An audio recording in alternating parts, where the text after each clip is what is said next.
You're listening to Big World Network.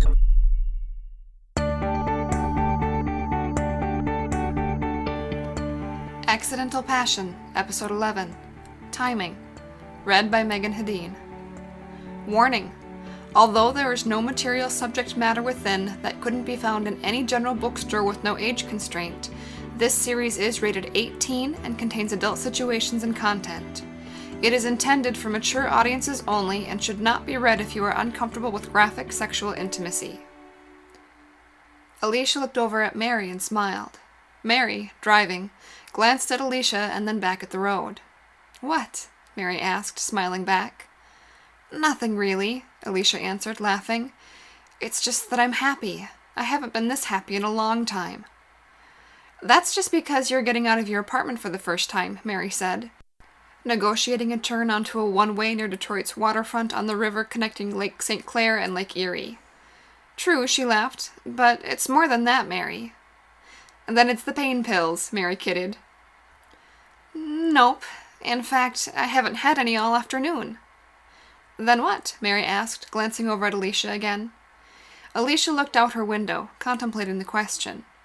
How could she put into words how wonderful she felt? How she finally felt free from an emptiness that had been shrouding her life? "Well, for starters, you make me happy," she said, reaching over with her hand, touching Mary's shoulder and arm gently. "It's a mutual happiness," Mary laughed. "And I'm especially happy you asked me to move in. I hope you stop leaving your dirty laundry on the floor, though," she joked. "I had a broken leg." "Sure," Mary replied, taking her right hand off the steering wheel and briefly reaching over to stroke Alicia's cheek tenderly. "I love you even if you are a slob." Alicia smiled. Mary's touch felt wonderful. "Keep your hands on the wheel. I've had enough car accidents for a while." "You know what would make me happy? If we stop up here and pick up some wine for tonight," Mary said. "I thought I wasn't supposed to mix alcohol with my pain pills," Alicia said with a smile. "You're in the care of a highly trained nurse." "Oh, well, in that case, I'm game."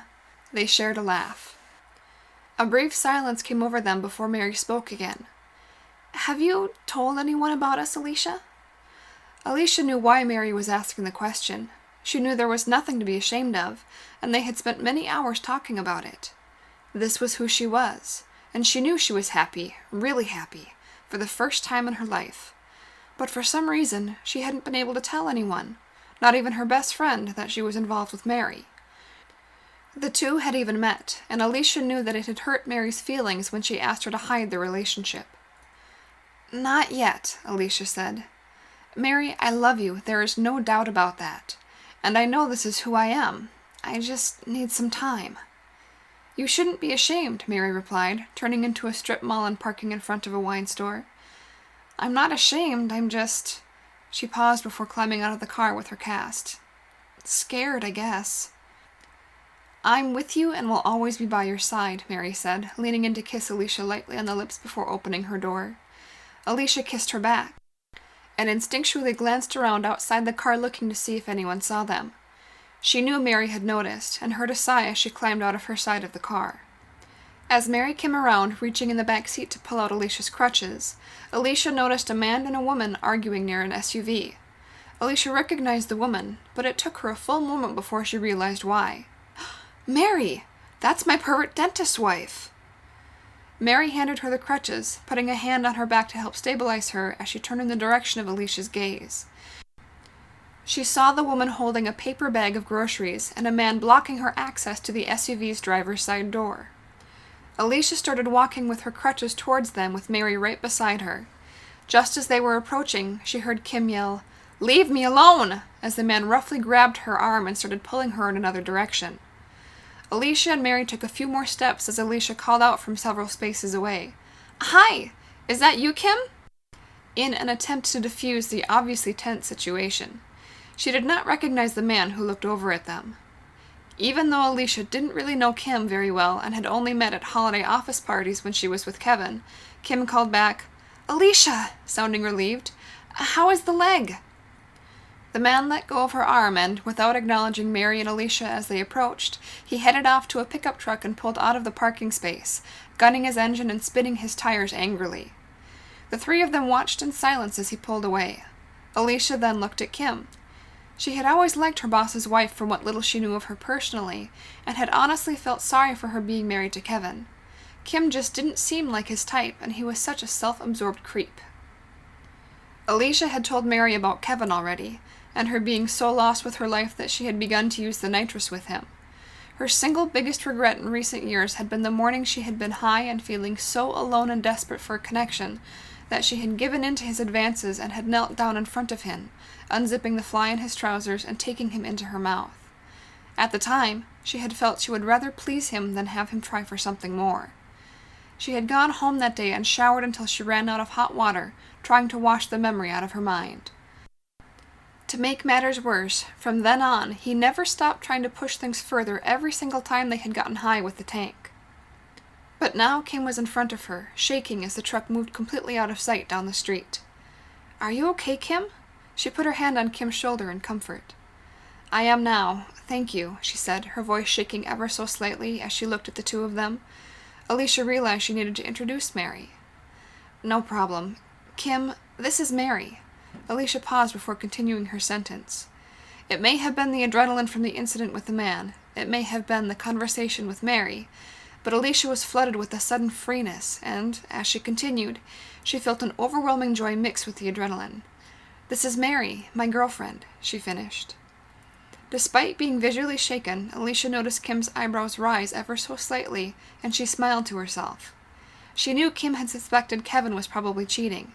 She was glad Kim wouldn't have to worry about that, at least not with her, because she genuinely did like Kim. Mary lightly and discreetly touched the small of her back and stroked it with her finger. "Who was that? Are you sure you're okay?" Alicia asked in rapid succession. "Just a creep I know. It's nothing," Kim answered, though not convincingly. "It sure didn't seem like nothing," Mary said, speaking for the first time. "It's really okay, Alicia. Please, don't say anything to Kevin. It's just someone who has been bothering me from the gym." Kim's eyes met Alicia's in a silent plea. "Of course not." They finished some pleasantries and discussed Alicia's broken leg and her recovery. A short time later, as Mary and Alicia headed towards the doors to the wine store and Kim climbed back into her SUV, none of them noticed a man who had rapidly been approaching Kim when Rick grabbed her arm, but who had stopped when the two women appeared to break up the conflict. The man, intentionally not having any distinguishable appearance, silently moved back to a dark green rental car and climbed into the driver's side, pulling out behind Kim from the strip mall parking lot.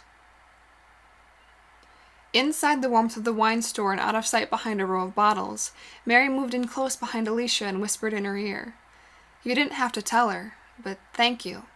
With that, Mary slid her hand into the back of Alicia's sweatpants that she was wearing because of the cast and inside her underwear. Alicia felt Mary's cold hand from being outside as it moved on her flesh, slowly around the curves and over the outside of her hip. She shuddered slightly with pleasure as Mary kissed the base of her neck. At that moment, a middle-aged man came around the corner and saw them. He blushed and turned towards a shelf of wine, pretending that he hadn't noticed them, though the smirk on his face was obvious. Mary removed her hand from Alicia's sweatpants and they quickly moved to another row, giggling like school kids.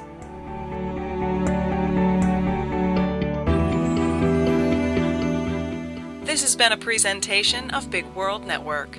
Visit us on BigWorldNetwork.com for more free weekly series, or follow us on Facebook and Twitter. Thanks for listening.